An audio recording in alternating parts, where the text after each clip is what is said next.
पहला जो प्रश्न है आपके सामने, हमारे सामने, वो है मास्टेक्टोमी। आप लोग को पीछे में पढ़ाया था, मैं पीछे ब्रेस्ट कैंसर के बारे में आप लोग को पढ़ाए थे MSN 2 के इसी चैप्टर में।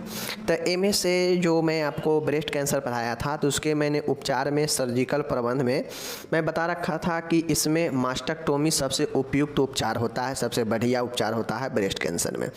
अलग अलग मास्टेक्टोमी था, रेडिकल था, पार्शियल था, ठीक है, टोटल था, बहुत सारे था। तो सबसे पहले अब हमको ये जानना पड़ेगा मास्टेक्टोमी होता क्या है। ठीक है, देखिए मास्टेक्टोमी को हम लोग स्तन छेदन बोलते हैं। ठीक है, देखिए टॉमी जिसके अंदर लगा हुआ आ जाएगा, आपको बहुत सारे चीज़ें देखने को मिलेगा। टॉमी जिसके अंदर लगा आ जाएगा, समझ जाइएगा कि वह जो है उस ऑर्गेन का जो है सर्जरी प्रोसेस है, सर्जिकल प्रोसेस है। जैसे आगे आप लोग देखेंगे तो अपेंडेक्टोमी आएगा। क्या आएगा? अपेंडेक्टोमी, अपेंडेक्टोमी आ जाएगा। इसमें टॉमी आ गया, मतलब अपेंडिक्स का सर्जरी अपेंडेक्टोमी कहलाता है। ट्रेकियोस्टोमी, ट्रेकिया के सर्जरी के द्वारा सर्जरी करना ट्रेकियोस्टोमी होता है। तो इस प्रकार से आगे पढ़ेंगे। फिलहाल जानिए मास्टेक्टोमी है तो कहीं ना कहीं यह मास्टक जो है मेस्टाइटिस से बना हुआ है। ठीक है, मास्टाइटिस क्या होता है? तो मास्टाइटिस आपके स्तन का एक समस्या होता है, तो उसी को मास्टेक्टोमी जो है उसी का सर्जरी हो सकता है। ठीक है, चलिए देखते हैं। देखिए, एक या दोनों स्तनों को शल्य चिकित्सक द्वारा आंशिक या पूरी तरह से हटाने की प्रक्रिया को चिकित्सक विज्ञान की भाषा में मास्टेक्टोमी कहते हैं। देखिए, होता यह है कि अगर किसी फीमेल को एक ब्रेस्ट में या दोनों ब्रेस्ट में, हो सकता है किसी को एक ही ब्रेस्ट में प्रॉब्लम हो सकता है, किसी को दोनों ब्रेस्ट में प्रॉब्लम रहता है, तो जिसको जिस हिसाब से जितना इफेक्टेड एरिया है ब्रेस्ट का, उसको उतना दूर का या कंप्लीट ब्रेस्ट को ही हटाना सर्जिकल प्रोसेस के द्वारा चिकित्सीय विज्ञान में इसे मास्टेक्टोमी कहते हैं। चीज़ों को समझ गए कि एक स्तन या दोनों स्तन को सर्जरी के द्वारा, मीन्स शल्य चिकित्सक के द्वारा आंशिक मतलब थोड़ा सा या पूरी तरह से स्तन को हटाने की प्रक्रिया को ही चिकित्सक विज्ञान की भाषा में मास्टेक्टोमी कहते हैं। कोई दिक्कत? यहाँ पे इंग्लिश दिया है, देख लीजिए। अब यहाँ पे क्वेश्चन पूछता है कि मास्टेक्टोमी के पहले और मास्टेक्टोमी के बाद नर्सिंग देखभाल बताइए। आपसे 10 नंबर में क्वेश्चन पूछ सकता है, बहुत महत्वपूर्ण प्रश्न है कि मास्टेक्टोमी वाले मरीज का मास्टेक्टोमी होने से पहले और मास्टेक्टोमी के बाद, होने के बाद नर्सिंग केयर बताइए। देखिए, नर्सिंग केयर सर्जिकल पेशेंट का 3 रोल होता है नर्सिंग का। एक होता है जो सर्जरी होने से पहले होता है। ठीक है, उस समय सर्जरी होने से पहले के लिए देखभाल होता है, इसमें सर्जरी के लिए तैयार किया जाता है पेशेंट को। बीच का जो होता है जब सर्जरी चल रहा होता है उस समय भी देखभाल किया जाता है नर्स के द्वारा, जैसे पल्स वगैरह, वाइटल साइन वगैरह, फ्लूइड वगैरह का चेक वगैरह होता है, पेशेंट कॉन्शियस है या नहीं है, इस चीज़ का जो है देख रेख किया जाता है नर्स के द्वारा। तो ये सब दौरान में होता है। ठीक है, पेरी में। और एक होता है सर्जरी के बाद जो कि पोस्ट ऑपरेटिव होता है, मतलब बाद में देखभाल होता है। तो ये 3 प्रकार से जो है आपके नर्सिंग देखभाल किसी भी सर्जिकल पेशेंट को कर सकते हैं। एक होता है प्री, एक होता है पेरी और एक होता है पोस्ट, मतलब पहले, दौरान और बाद में नर्सिंग देखभाल सर्जरी में। ठीक है, चलिए, तो हमसे क्या क्वेश्चन में पूछ रहा है कि मास्टेक्टोमी, चूँकि यह एक सर्जिकल प्रोसेस है, तो मास्टेक्टोमी के पहले मतलब इसके होने से पहले और इसके होने के बाद में नर्सिंग देखभाल पूछ रहा है। समझ गए क्वेश्चन को? चलिए, तो हम लोग उसी प्रकार से हेडिंग भी देंगे उत्तर में कि शल्य क्रिया पूर्व देखभाल, प्री ऑपरेटिव केयर, मतलब शल्य क्रिया सर्जरी से पहले के देखभाल। ठीक है, अब इसमें क्या क्या चीज़ का नर्सिंग देखभाल नर्स करेगी, इस चीज़ को हमको लिखना है। ठीक है, देखिए मैं आपको बताता हूँ, चाहे आप एक टैलेंटेड स्टूडेंट है तो आप पॉइंट दीजिए, पॉइंट दे देकर इसके अंदर में चीज़ों को लिखिए। ठीक है, अगर आप एक नॉर्मल स्टूडेंट है तो फिर मैं अभी जैसे बता रहा हूँ वैसे ही लिखिएगा। समझ गए चीज़ को? चलिए, अब देखिए सर्जरी से पहले का देखभाल में क्या क्या करेंगे। तो रोगी के सभी जांच एकत्रित की जाती है एवं इन्हें क्रमानुसार एकत्रित करके रोगी की फाइल बनाई जाती है। कोई भी सर्जरी होना रहता है तो नर्स का ये रोल रहता है कि पहले पेशेंट का हर एक जांच का कलेक्शन किया जाए, जो भी जांच सर्जरी से पहले होनी चाहिए वो सब जांच को कलेक्शन किया जाता है और उसे जो है सीरियल वाइज जो है लगाते हैं और फाइल में बनाकर फाइल बनाते हैं। तो ये जो है सबसे महत्वपूर्ण पॉइंट होता है सर्जरी से पहले, ठीक है। दूसरा जो सर्जरी के से पहले देखभाल होगा, रोगी को यदि अन्य कोई रोग हो तो इनका उपचार जारी रहता है, जैसे उच्च रक्तचाप, मधुमेह, अस्थमा। अगर नर्स को ये चीज़ को ध्यान देना चाहिए कि अगर पेशेंट को सर्जरी होना है लेकिन उसे और कोई भी बीमारी का इलाज चल रहा है तो उस उपचार को जारी रहता है, वो उपचार को जारी रखना चाहिए। जैसे होता यह है कि जब पेशेंट को सर्जरी होना रहता है तो उससे पहले पूर्ण चेकअप होता है, पूर्ण जांच होता है और उसमें अगर लगता है कि बीपी बढ़ गया, रक्तचाप बढ़ गया, डायबिटीज़ बढ़ गया है तो उस मरीज को उस चीज़ का दवाई चलता है, कंट्रोल कर किया जाता है। ऐसा नहीं है कि उसको छुड़ा दिया जाता है और सर्जरी पहले किया जाता है, इसमें कॉम्प्लिकेशन होता है, ठीक है। तो दूसरा पॉइंट ये है। तीसरा पॉइंट है, रोगी की घबराहट को कम करने के लिए सर्जरी के लाभ बताने चाहिए एवं रोगी व उसके विधि संरक्षक से लिखित सहमति प्राप्त करनी चाहिए। तो लिखित सहमति वाला जो चीज़ें हैं इसको नेक्स्ट पॉइंट में आप लोग लिखिएगा। सबसे पहले लिखेंगे कि आप लोग देखते होइएगा कि कोई भी पेशेंट को जैसे ही सर्जरी के लिए बताते हैं घबरा जाता है, ठीक है। भले बाद में धीरे धीरे नॉर्मल होता है उसको सब चीज़ समझाने बुझाने के बाद, लेकिन सर्जरी के ख्याल आते ही किसी के भी मन में थोड़ा सा भय, चिंता आ जाता है। तो इसको जो है लाभ बताकर दूर करनी चाहिए। नेक्स्ट पॉइंट में लिख दीजिएगा कि सबसे महत्वपूर्ण पॉइंट ये वाला है कि जो है उसके विधि संरक्षण से लिखित सहमति प्राप्त करनी चाहिए। जो मरीज और उसके जो भी अटेंडर है, रिलेशन है, उससे जो है लिखित परमिशन लेना चाहिए कि अगर बाद में कोई इन्हीं के साथ दिक्कत होगा तो उसका जवाबदेही हॉस्पिटल प्रशासन या चिकित्सक या कोई भी हेल्थ टीम नहीं होगा। ऐसे लेते हैं, सब सर्जरी प्रोसेस में महत्वपूर्ण भूमिका निभाता है। नेक्स्ट है, रोगी के मन में सर्जरी के प्रति शंकाओं को दूर करनी चाहिए। अब जो भी मरीज को मन में डाउट है सर्जरी के लिए कि हमें सर्जरी होगा तो क्या हम ठीक होंगे या सर्जरी से कहीं मौत भी हो जाए, ऐसा कुछ शंका है तो इसे दूर करनी चाहिए। ये सब सर्जरी से पहले की बातें होती हैं, ठीक है। रोगी एवं परिचितों को इस ऑपरेशन के करने का कारण, संभावित लाभ एवं जटिलता के बारे में बतानी चाहिए। अब कभी कभी जो है पेशेंट तो घबरा ही जाता है, साथ में उसके जो अटेंडर होते हैं वह भी जो है कभी कभी इससे चिंता में पड़ जाते हैं कि ऑपरेशन से क्या होगा नहीं होगा। तो जो भी रोगी और उसके जो भी अटेंडर परिचित है उसको ऑपरेशन के बारे में लाभ और जटिलता बतानी चाहिए, ठीक है, कि कराने से क्या लाभ होगा और नहीं कराने से क्या जटिलता हो सकता है। ओके। छठा पॉइंट देखिएगा कि एक मरीज को जो है जैविक चिन्ह की जाँच की जाती है एवं उन्हें नर्स रिकॉर्ड में नोट कर फाइल के साथ रखा जाता है। अब जो भी पेशेंट है उसका सर्जरी होना है, उससे पहले नर्स क्या करती है कि उसका हर एक वाइटल साइन जैसे हार्ट बीट, पल्स रेट, ठीक है, रिस्पायरेशन, टेम्परेचर, इस सब को क्या करती है, नोट करती है, जांच कर नोट करके और उसका फाइल में रखती है, ठीक है। नेक्स्ट है 7वां पॉइंट देखिएगा कि रोगी को प्लास्टिक व रिकंस्ट्रक्टिव सर्जरी के बारे में बताना चाहिए, ठीक है। चूँकि यह एक मास्टेक्टोमी के प्रोसेस है तो हो सकता है यहाँ पे प्लास्टिक लगाया जाए, प्लास्टिक सर्जरी किया जाए या रिकंस्ट्रक्टिव सर्जरी किया जाए, मतलब पहले के जैसा जो स्ट्रक्चर संरचना है उसमें बदलाव आ सकता है। तो इसलिए जो है रोगी को बताना चाहिए। ऐसा ना हो कि मान गए मास्टेक्टोमी है, इसमें ब्रेस्ट को सर्जरी के द्वारा हटा दिया जाएगा तो बाद में जो पेशेंट है वो कहे कि जा मेरा सौंदर्य ही खराब हो गया, मेरा बहुत चीज़ दिक्कत हो गया, ऐसा कुछ जो है उससे पहले पेशेंट को बता देना चाहिए, ठीक है। नेक्स्ट है, रोगी को आवश्यकता अनुसार आईवी फ्लूइड भी दिए जाते हैं, इनटेक आउटपुट चार्ट भी मेंटेन किए जाते हैं। अगर पेशेंट को सर्जरी में जाना होता है तो उसे भोजन कुछ घंटे पहले जो है देना बंद कर देते हैं ताकि मुंह से कोई शराब वगैरह सिक्रेशन ना हो, ठीक है। तो इसके लिए जो है उसे सिर्फ और सिर्फ शरीर में ऊर्जा बना रहे, इसके लिए उसे आईवी फ्लूइड मतलब भेन के माध्यम से तरल पदार्थ देते हैं। जो सलाइन वगैरह चढ़ाते हैं ना वही आईवी फ्लूइड होता है। समझ गए चीज़ को।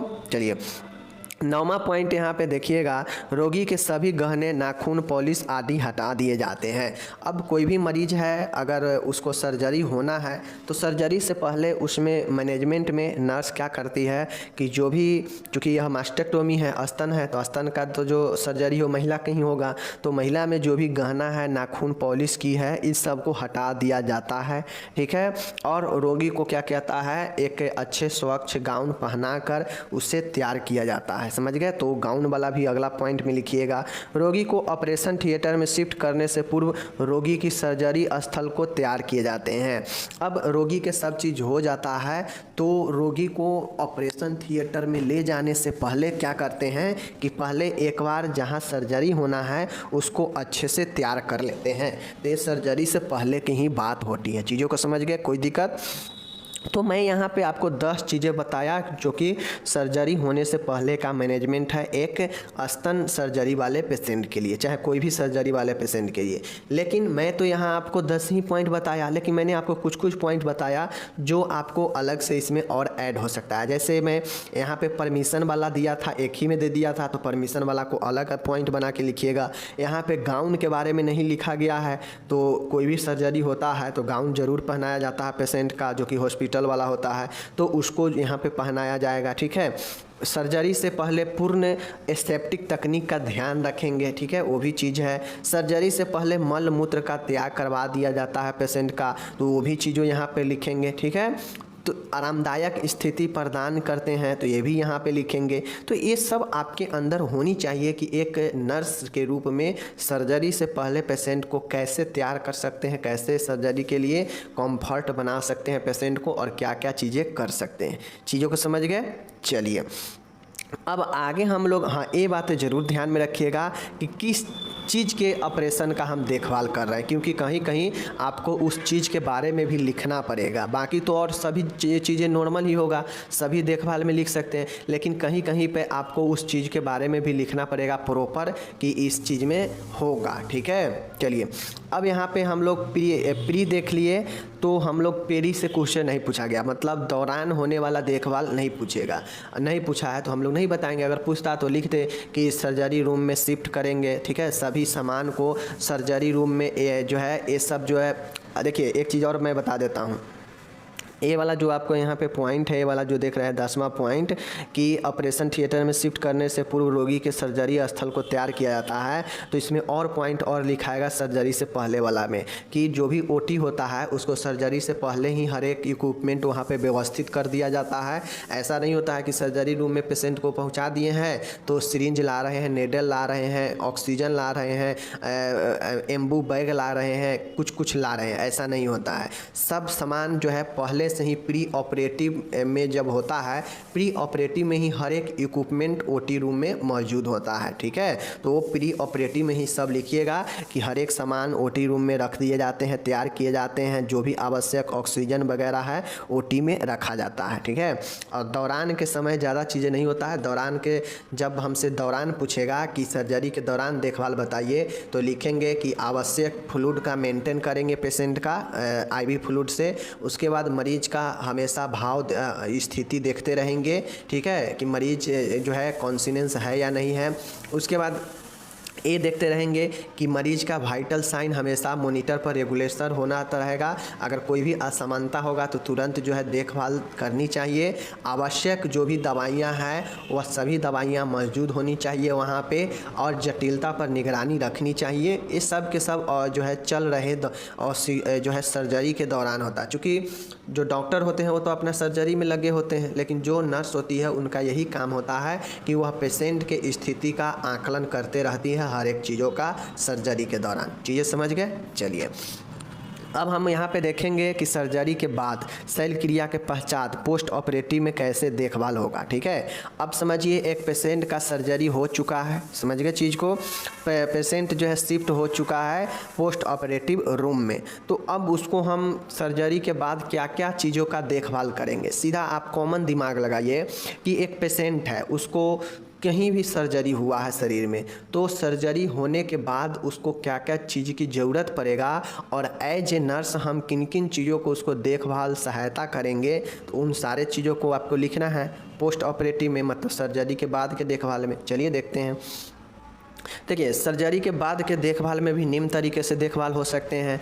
रोगी को रिसीव किया जाता है एवं पोस्ट ऑपरेटिव ऑर्डर चेक किया जाता है। सबसे पहले जब सर्जरी हो जाता है तो पोस्ट ऑपरेटिव में हम लोग ये करते हैं कि पेशेंट को रिसीव किया जाता है। जो भी ओटी के टीम होता है, ओटी टीम लेकर उसको भेज देता है सर्जरी के बाद। तो जो भी नर्स पोस्ट ऑपरेटिव में जहाँ पे पेशेंट को शिफ्ट करना है कुछ दिनों के लिए सर्जरी के बाद, वहाँ पे नर्स होती है, वो रिसीव करती है पेशेंट को और उसे पोस्ट ऑपरेटिव में जो है रूम में शिफ्ट कर देती है, ठीक है, जहाँ पे नॉर्मल सर्जरी के बाद पेशेंट रहते हैं।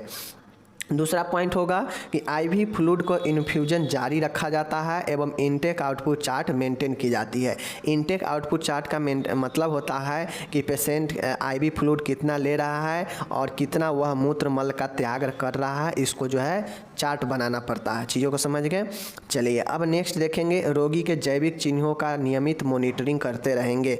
चूँकि सर्जरी के बाद भी पेशेंट को तबीयत बिगड़ने का चांसेज रहता है, इसलिए वाइटल साइन का चेक हमेशा जरूरी है, चाहे वो प्री हो, पोस्ट हो और पेरी हो। समझ गए।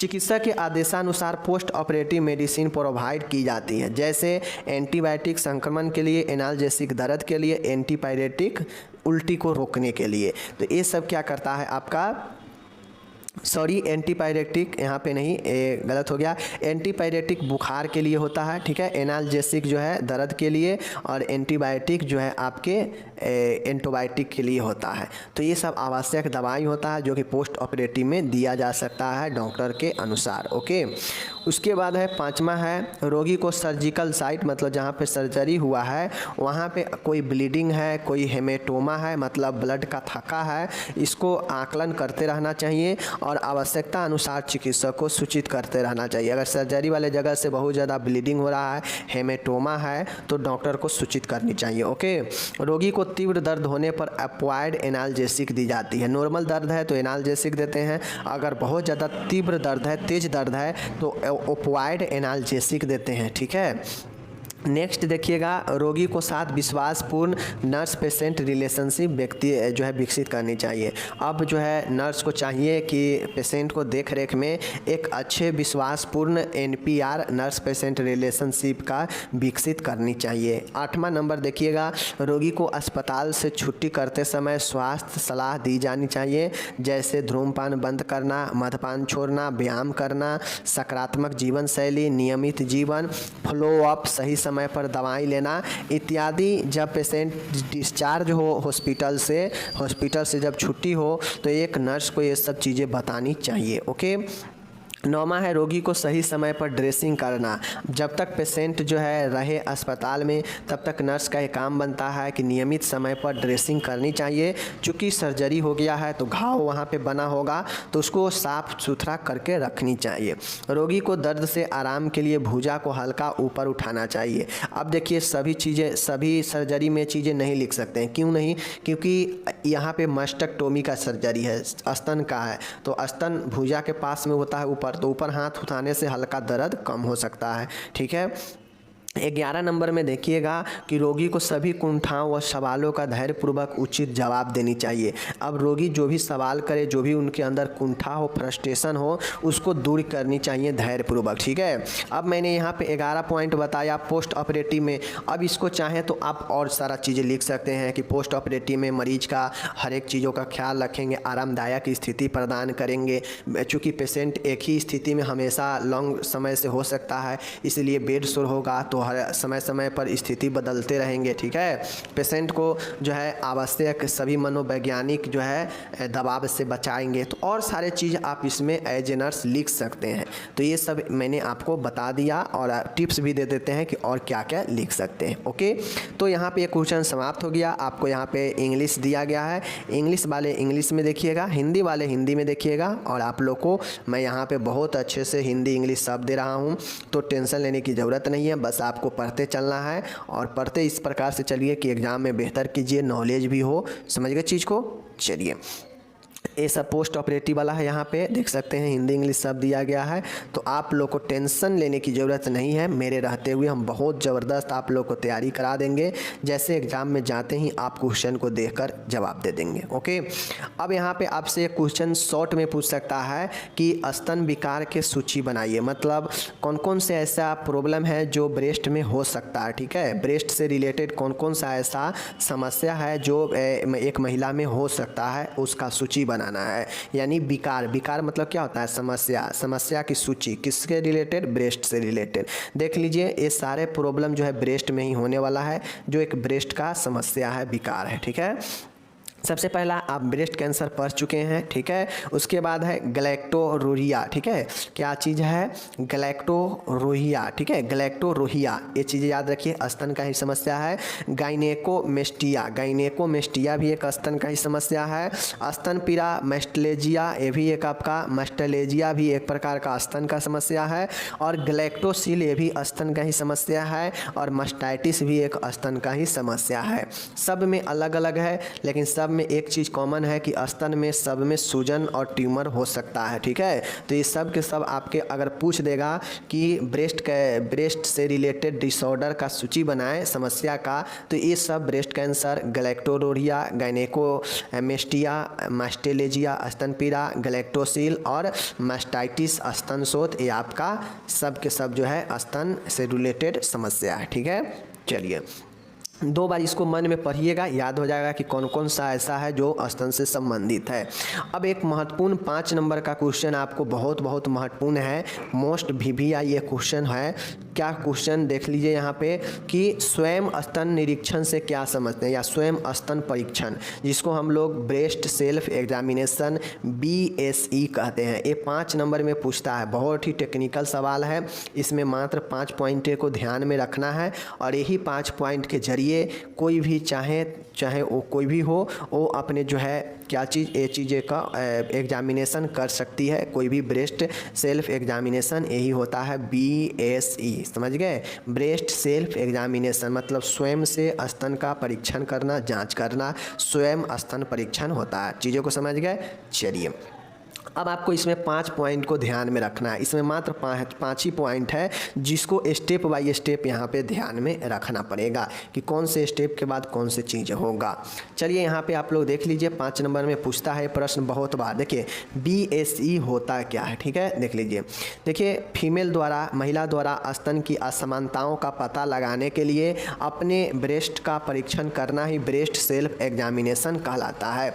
नॉर्मली ये कब होता है, तो जब अगर किन्हीं को लगे, किन्हीं फीमेल को लगे कि मेरे ब्रेस्ट में जो है एबनॉर्मेलिटी है, असमानता है, तो वह अपने असमानताओं को पता जो है अपने द्वारा ही स्तन परीक्षण करके कर सकती है। ठीक है, स्तन कैंसर, ब्रेस्ट कैंसर की शुरुआती अवस्था का पता लगाने के लिए यह परीक्षण महत्वपूर्ण है। इसे प्रत्येक महीने में एक बार जरूर करनी चाहिए। अगर किसी को लगे कि हमारे ब्रेस्ट में एबनॉर्मल है, स्तन में असमानता है, चाहे वह असमानता लालीपन हो, ठीक है, या उसमें सूजन हो, या उसमें भारीपन हो, या उससे कुछ सिक्रेशन आता हो, शराब आता हो ऑटोमेटिक, तो इस कंडीशन में जो है उसे जाँच करनी चाहिए। अगर कैंसर का प्रथम स्टेज होता है, फर्स्ट स्टेज होता है, तो यहाँ पे यह जो परीक्षण होता है काफ़ी महत्वपूर्ण होता है, जिसमें महिला खुद से करके पता कर सकती है चीज़ों को बारे में। ठीक है, यही आपका ब्रेस्ट सेल्फ एग्जामिनेशन होता है, मैंने बता दिया। चलिए इसका इंग्लिश आपको नीचे देखने को मिलेगा। ब्रेस्ट सेल्फ एग्जामिनेशन में निम्न 5 चरणों को पूरा किया जाता है। मैंने आपको पहले ही बताया इसमें 5 चरण होते हैं, इसको ध्यान में रखना चाहिए। पहला है, जैसे सामने एक लंबा सा शीशा है, ठीक है, ये शीशा है, लगा हुआ है शीशा। अब इस शीशा जो है, शीशा के सामने क्या करेंगे, खड़े हो जाएंगे। अब इसमें होता यह है कि जैसे शीशा लगा हुआ है सामने, शीशा के सामने खड़े हो जाएंगे। ठीक है, खड़े कैसे होंगे, तो आप लोग को पता होनी चाहिए कि बिल्कुल न्यूड मतलब नंगे होकर खड़े होंगे, तभी तो दिखेगा शीशा में ना। तो शीशे के सामने खड़े होकर अपने दोनों हाथों को हिप्स, जो कुल्हा हिप्स होता है, उस पर रखेंगे। जैसे शीशा है, शीशा के सामने खड़े होंगे और खड़े होने के बाद दोनों हाथों को अपने पीछे की ओर जो कुल्हा हिप्स है उस पर रखेंगे। ठीक है, चलिए, अब जब दोनों हाथ पीछे कूल्हे पर हो जाएंगे तो स्तन सामने दिखेगा डायरेक्टली, ठीक है। चलिए, ना उसके आस होगा, ना पास, ना अगल बगल कोई नहीं रहेगा, हाथ उथ नहीं रहेगा। अब देखें कि स्तन का आकार, ब्रेस्ट का साइज व रंग उचित प्रकार का है, वह किसी प्रकार की सूजन तो नहीं है। यदि इसमें कोई भी जटिलता हो तो तुरंत चिकित्सक को दिखाएं।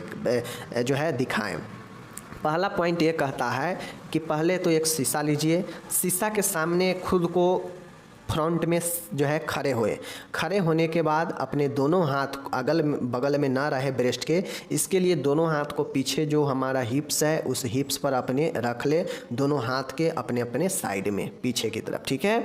हिप्स पीछे ही होता है। उस पर रखने के बाद अब चूँकि ब्रेस्ट जो है एकदम फ्री हो जाएगा, दोनों साइड से हैंड भी नहीं रहेगा, तो ब्रेस्ट बिल्कुल क्लियर दिखेगा, किसमें, शीशा में। अब ये चीज़ जो है नोटिस करें कि जो शीशा में दिख रहा जो ब्रेस्ट है, क्या उसमें कोई उचित प्रकार का जो है साइज में या उसके कलर में कोई एबनॉर्मलिटी या कोई सूजन वगैरह तो नहीं है।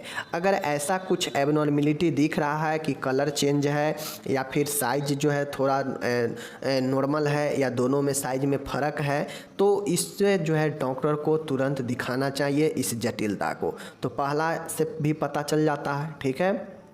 दूसरा पॉइंट है कि जब दोनों हाथों को आपस में पकड़कर सिर के ऊपर ले जाएं, वह इसी प्रकार निरीक्षण करें। अब यहाँ पे कह रहा है कि जो आप फर्स्ट पॉइंट देखे हैं ना कि दोनों हाथ को पीछे की तरफ हिप्स पर रखकर देखने के लिए, उसी प्रकार से अब दोनों हाथ को जो है सिर के ऊपर ले जाना है, ठीक है ना। अब पहले हाथ पीछे था हिप्स पर, लेकिन अब कहता है कि हाथ को ऊपर ले जाइए, दोनों सिर के ऊपर जो है हाथ को ले जाइए। और अब देखिए उसी प्रकार से जैसे देखे हैं कि शीशा में देखिए अपने ब्रेस्ट को गौर से और देखिए कि कोई एबनॉर्मलिटी तो नहीं है। एबनॉर्मलिटी का मतलब सूजन, स्वेलिंग वगैरह और कोई उसमें से सिक्रेशन वगैरह देखे। अगर कुछ नॉर्मल दिख रहा है एबनॉर्मल, तो डॉक्टर से तुरंत सूचित करें। यानी दूसरा पॉइंट क्या है कि दूसरा पॉइंट में सिर के ऊपर हाथ ले जाएंगे। पहला पॉइंट में क्या है कि हिप्स पर दोनों हाथ रखेंगे, और यहाँ पे है कि सिर पर हाथ ले जाएंगे, सिर के ऊपर हाथ ले जाएंगे दोनों हाथ को, ठीक है ना। चलिए, अब यहाँ पे तीसरा जो पॉइंट देखिएगा वो है कि शीशे में स्तनों को देखते समय यह भी ध्यान रखें कि एक या दोनों जो निपल है में से किसी भी प्रकार का कोई स्राव तो नहीं हो रहा है। यदि स्राव आ रहा है तो तुरंत चिकित्सक को दिखाएं। देखिए, चाहे आप फर्स्ट पॉइंट देखे हैं चाहे सेकेंड पॉइंट देखे हैं, तो वहाँ पे आपको ये नहीं बताया गया है कि उसमें से निपल पर ध्यान रखें। वहाँ पे ये बताया गया है कि स्वेलिंग को और साइज के बारे में देखें। लेकिन तीसरा पॉइंट में ये कह रहा है कि ध्यान, मुद्रा तो ही होगा, पोजीशन तो ही होगा, चाहे आप सिर के ऊपर हाथ रखें या हिप्स पर हाथ रखें। लेकिन आपको तीसरा पॉइंट में ये लिखना है कि आपको ये भी चीज़ को ध्यान रखना है ब्रेस्ट में कि निपल का ध्यान रखना है। दोनों निपल पर ध्यान रखें और ये देखें कि कोई किसी प्रकार के सिक्रेशन तो उसमें से नहीं हो रहा है, कोई चीज़ का स्राव तो नहीं हो रहा है द्रव के रूप में। अगर स्राव हो रहा है कुछ असमान का, तो तुरंत डॉक्टर से सूचित करें। यह तीसरा पॉइंट है, ठीक है। तीसरा पॉइंट में निपल पर ध्यान दें और स्राव के बारे में देखें, ठीक है। चलिए, चौथा पॉइंट क्या है, चलिए देखते हैं। अब लेटी हुई अवस्था में देखिए, अब ऊपर जो हम लोग देखे हैं, अब जो ऊपर हम लोग देखे हैं वह शीशा के सामने खड़ी हुई अवस्था में है। अब जो हम लोग यहाँ पे देख रहे हैं यह लेटी हुई अवस्था में देख रहे हैं। लेटी हुई अवस्था में दाएं हाथ की 3 उंगलियों से बाएं स्तन को कोमलता से छूते हुए चक्कर लगाएं सर्कुलर मूवमेंट में। किसी भी प्रकार की लंप की जो है उपस्थिति के लिए जांचें, ठीक है। उसके बाद दाएं को बाएं से और बाएं को दाएं से नीचे की ओर भी जांचें। इसी प्रकार बाएं हाथ से दाएं ब्रेस्ट का भी निरीक्षण करनी चाहिए। देखिए, होता यह है, चौथा पॉइंट में ये कह रहा है कि अब हम लेट जाएंगे, ठीक है, लेट जाएंगे। अब लेटी हुई अवस्था में चेक करेंगे। पहले हम लोग खड़े होकर चेक कर रहे थे शीशा के सामने, बट अब हमें शीशा की ज़रूरत नहीं है। अब हम खुद से महसूस करेंगे। कैसे महसूस करेंगे? तो लेट जाएंगे। लेट कर अगर हमें राइट साइड के अगर ब्रेस्ट का हमें मालूम करना है कि कोई उसमें लंप यानी गांठ वगैरह है या नहीं, तो उसके लिए हम लोग लेफ्ट वाले ब्रेस्ट के लिए राइट हाथ का प्रयोग करेंगे और राइट वाले ब्रेस्ट के लिए लेफ्ट हाथ का प्रयोग करेंगे और उसके 3 अंगुलियों को ही लेंगे, ठीक है। 3 अंगुली को लेंगे, चाहे आप कोई भी हाथ का उपयोग कर रहे हैं, 3 अंगुली का ही लेंगे और 3 अंगुली का लेने के साथ जो है हम लोग क्या करेंगे, उसे सर्कुलर मूवमेंट में जो है उसे क्या करेंगे, घुमाएंगे और जिससे ये पता चलेगा अगर कोई उसमें लंप होगा, गांठ होगा ब्रेस्ट में, तो पता चल जाएगा कि हाँ इसमें गांठ है और इस प्रकार से जो है आप उसको आसानी से जो है कर सकते हैं। इसी प्रकार से अगर बाएं हाथ के बाएं अगर स्तन को करना हो तो दाएं हाथ का इस्तेमाल करेंगे, अगर दाएं स्तन को करना हो तो बाएं स्तन को इस्तेमाल करेंगे, यानी अपोजिट करेंगे एक दूसरे का, ठीक है। और 3 अंगुली का प्रयोग करके उस पर घुमाएंगे स्तन के चारों ओर सॉफ्ट हाथ से, हल्के हाथों से, और घुमाते घुमाते महसूस हो जाता है कि गांठ है या नहीं है। आप नॉर्मली कहीं पर भी अगर आपको ट्यूमर लगता हो तो वहाँ पे हल्का हाथ से आप सॉफ्ट से आप वहाँ पे घुमाइएगा तो पता चल जाएगा कि हाँ यहाँ पे लंप यानी गांठ है या नहीं है। तो इसी प्रकार से चौथा में करना है, ठीक है। चौथा स्टेप ये हो गया।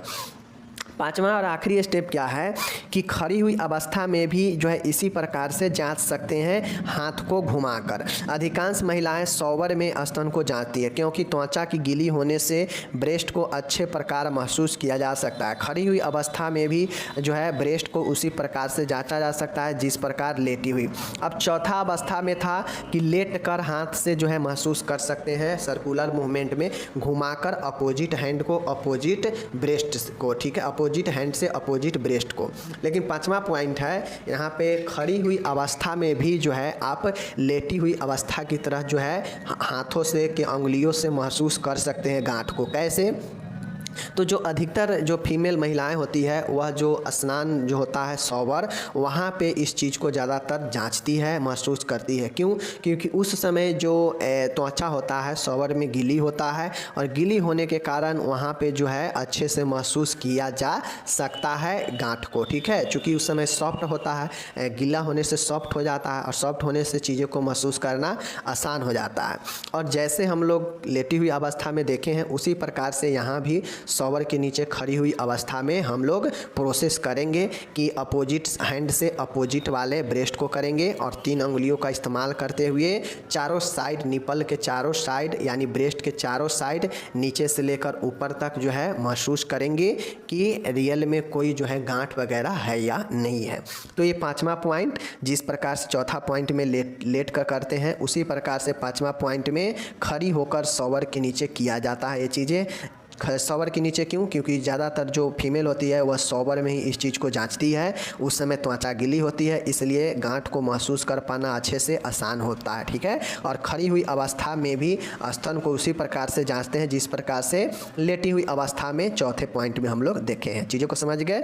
यहाँ पर नीचे इंग्लिश दिया गया है, आप लोग इंग्लिश में चीज़ों को देख लीजिएगा, पढ़ लीजिएगा, समझ में आ जाएगा। समझ गए? कुल 5 पॉइंट को याद रखना है, ठीक है।